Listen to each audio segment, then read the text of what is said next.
সকল বন্ধুদের স্বাগত জানিয়ে আজকে আবার একটা রেসিপি নিয়ে এসেছি। তো আজকের রেসিপিটা সম্পূর্ণ নিরামিষ একটা ভেজ রেসিপি। তো আজকে বানাবো ভেজ ঘি ভাত। তো চলুন, তার জন্য দেখুন প্রথমে নিয়েছি দেরাদুন রাইস। তো এটা আমি 10 মিনিট মতো জলে ভিজিয়ে রেখেছি। আর এখানে নিয়েছি গাজর, বিনস, মটরশুঁটি, কাজু, কিশমিশ। তো বাকি উপকরণটা দেখে নেবেন রান্নার সময়।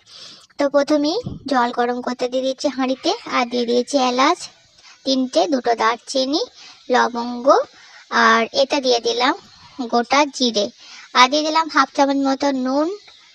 তো জলটা অনেকটাই গরম হয়ে গেছে, ফুটতে শুরু করছে। তো এবার দিয়ে দিলাম মটরশুঁটি, তারপরে দিয়ে দিচ্ছি গাজর, বিনস আর ধোয়া চালটা। তো চালটা দিয়ে আমি এটা একটু দিয়ে দেবো সাদা তেল 2 চামচ মতো, আর দিয়ে দিলাম 2টো তেজপাতা, ভালো করে ধুয়ে দিয়ে দিলাম।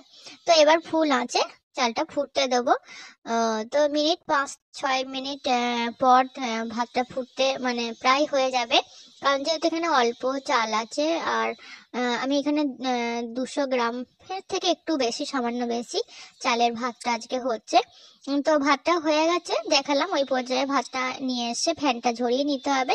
তো আমি ফ্যানটা ঝরিয়ে নিচ্ছি এভাবে, যেভাবে আমরা ভাতের মাড় গড়াই সেভাবেই আমরা ভাতের ফ্যানটা ঝরিয়ে নেবো। তো দেখুন ভাতটা একেবারে হয়ে গেছে।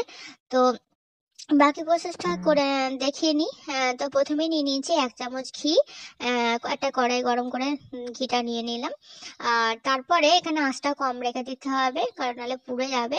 তো তারপরে কাজু কিশমিশটা দিয়ে একটু নেড়ে চেড়ে দিয়ে দিলাম ভাতটা, সেদ্ধ করা ভাত, আর বাকি সবজি তোর সঙ্গে আছে। তো সেগুলো দিয়ে আমি দিয়ে দিলাম হাফ চামচ মতো চিনি। তো চিনিটা আমি দুবারে দেব, যতটা পরিমাণ চিনি লাগবে দুভাগে ভাগ করে নিয়েছি, দুভাবে মেশাবো। কারণ হাফ চিনি আমি দিয়ে এভাবে খুন্তি করে ভাতগুলো আস্তে আস্তে মিশিয়ে নিচ্ছি। তো এরকম সময়ে যদি পুড়ে যায় তাহলে আঁচটা বন্ধ করে দিতে পারেন। তো আমি আঁচটা একেবারে লো ফ্লেমে রেখেছি। তো আস্তে আস্তে মিশিয়ে নিলাম। তারপরে আবার হাফ চামচ মতো হাফ কাপ মতো চিনি আর হাফ চামচ মতো নুন দিয়ে আবার মিশিয়ে নিচ্ছি। আর 1 চামচ, আরও 1 চামচ ঘি আমি এতে অ্যাড করে দিলাম। তাহলে এই ভাতটা ভালো করে মেশানো হয়ে যাবে। তো ভাতটা দেখুন আমার সবটাই রেডি হয়ে গেল। এখানে চাইলে আপনারা একটু গরম মশলা গুঁড়ো দিয়ে দিতে পারেন।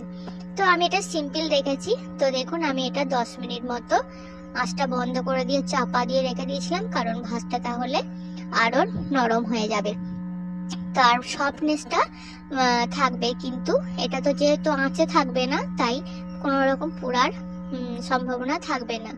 তো যাই হোক, আমার এই ঘি ভাতটা দেখুন রেডি হয়ে গেছে। খুব সিম্পল একটা ভেজ ঘি ভাত। তো আমি আজকে সার্ভ করেছি চিলি চিকেনের সঙ্গে। তো বন্ধুরা, ভালো লাগলে অবশ্যই লাইক করবেন, কমেন্ট করবেন, সঙ্গে থাকবেন।